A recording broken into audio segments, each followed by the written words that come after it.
পল্লীকবি জসীমউদ্দিনের গ্রাম বাংলা, যেখানে দূর থেকে কখনো ভেসে আসে আজানের সুর, কখনো মন্দিরের ঘণ্টা। আমরা ফিরে আসছি জসীমউদ্দিনে। মেয়েটির নাম মমতাজ, তখন ক্লাস 9-এ পড়েন। নানা নানির কাছে থাকেন।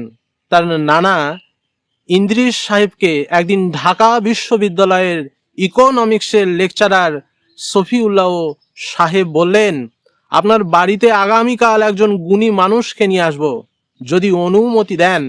ভদ্রলোক একজন কবি। তবে মমতাজের পিতা জামাই হিসেবে জসীমউদ্দিনকে বাতিল করলেও জসীমউদ্দিন নাছোড় ছিলেন। তার ধনুক ভাঙা পণ ছিল মমতাজকেই বিয়ে করবেন তিনি। তার চোখের রেখায়, বুকের লেখায় শুধুই ছিলেন মমতাজ। নিন্দুক বলতেন কবি নাকি বেশ কৃপণ ছিলেন। তার নিজের বিয়ের দিনে শালিকারা অনেকক্ষণ দরজা আটকে রেখে কিছুতেই একটি পয়সা আদায় করতে পারেননি। খেতে ভালোবাসতেন মুড়ি ভাজা। মুটের মাথায় বই চাপিয়ে একদিন অন্তর বাংলা বাজারে যেতেন।